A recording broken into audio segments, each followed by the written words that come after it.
Welcome back. I'm Tanya from Tanya's Witchy Kitchen, and how are you doing today?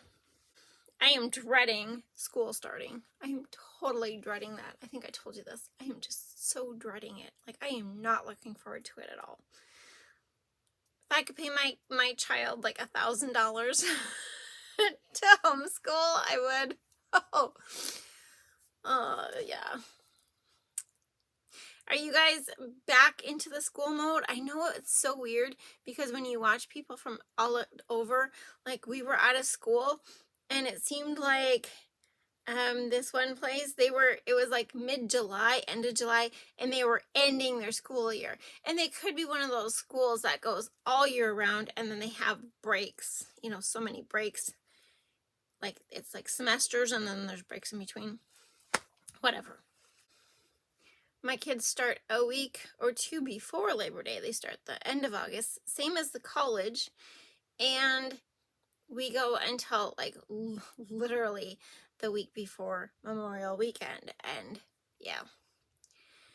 And they put holidays in there and but we don't have a spring break. We have one day in March.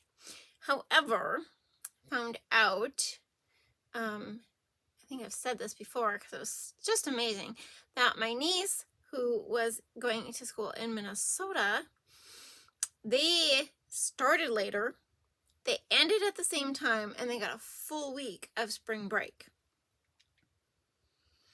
Yeah, then we realized that Minnesota, their contact days are 180, and North Dakota's contact days are 185 or something like that.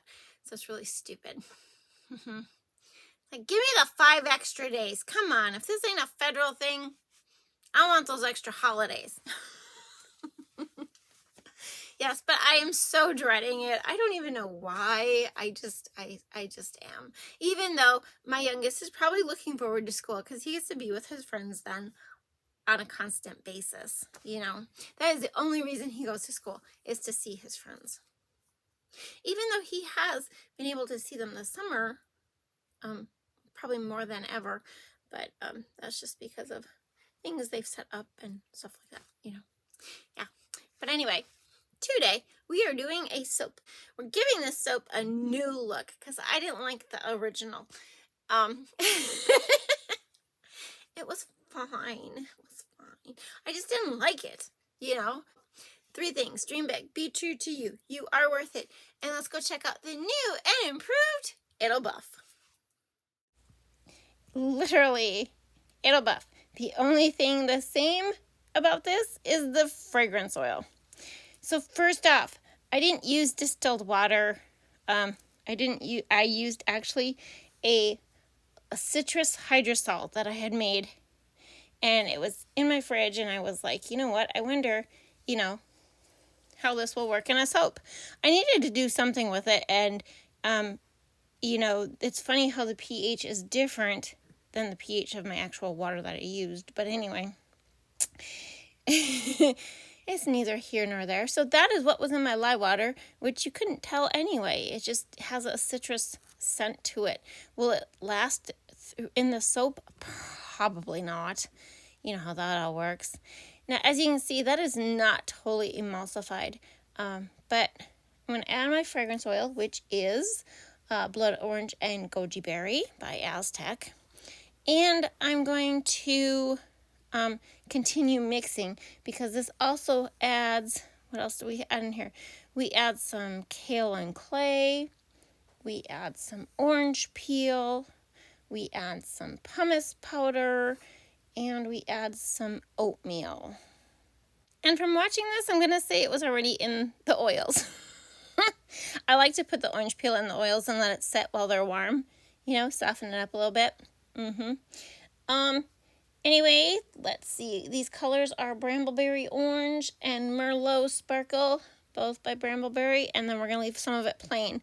Note to self, I needed more orange. Yes, or maybe a neon, that orange, but added a little neon, to give it some stick.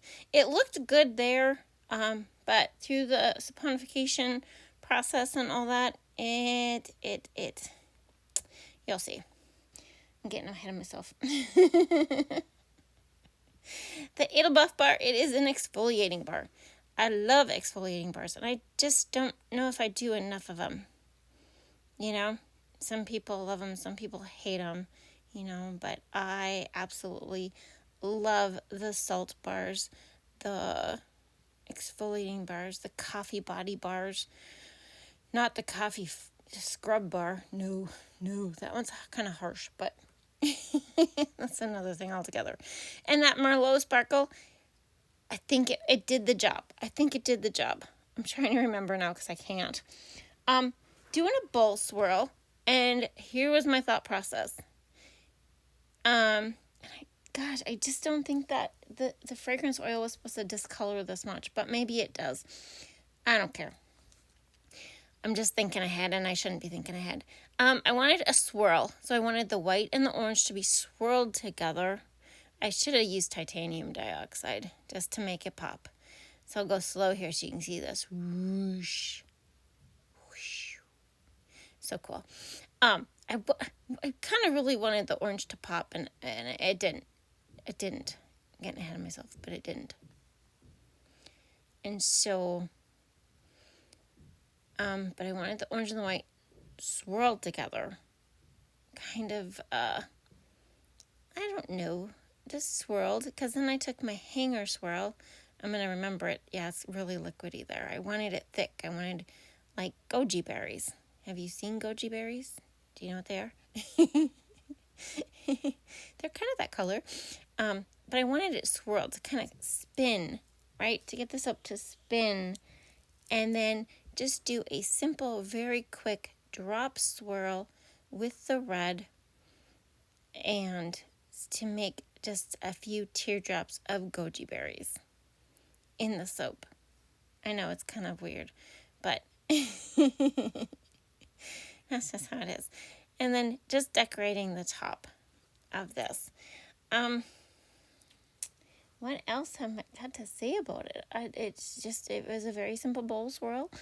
I mean, a drop swirl would have worked, but no, I didn't want it to be a drop swirl because I wanted the goji berries to kind of stand out a little bit, you know, in the soap. So that's why the other two had to be kind of really swirled together.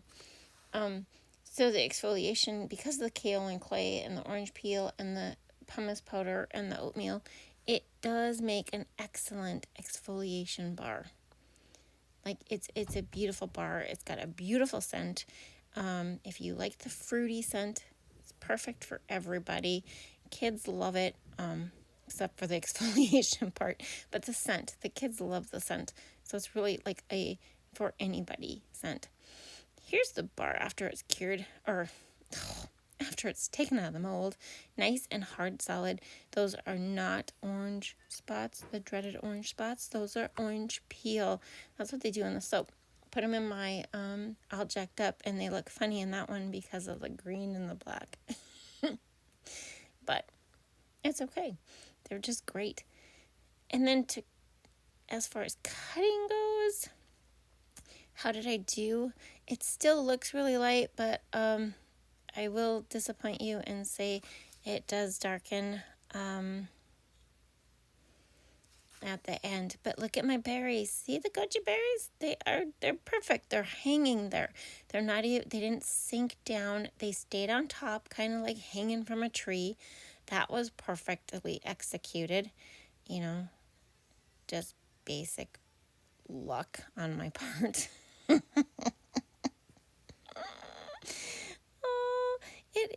It does. But you can see the little orange swirl. That one is really cute. It's an end bar. But you can see the orange. But like I said, the orange might have needed a hint of some neon with the orange to pull it through, right? Or maybe orange vibrance instead, with, you know, an extra heavy scoop of mica. But otherwise, it's very cute. It didn't get the swirly swirl of the orange quite like I wanted, but it wasn't bad. I wasn't complaining. I'm really happy with my goji berries, though. They just are so cute.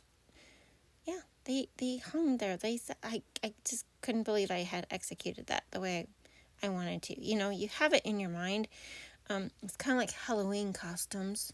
When the kids were little and they'd be like, I want to be so-and-so, or I want to be this. And I'd have that picture in my mind, and that was pretty much all I had to work with to execute the Halloween costume. And 9 times out of 10, no, it wasn't exactly what it was in my mind. But if I could execute it and get close and the kids were happy, it was a total win-win. Here are the fragrance notes for these bars. Here are the bars right after I cut them. Very cute, very cute. Here are the bars after they're cured. Very, very pretty still. And as always, I hope you had a good time. Thank you for dropping by, and I will see you next time. Bye-bye.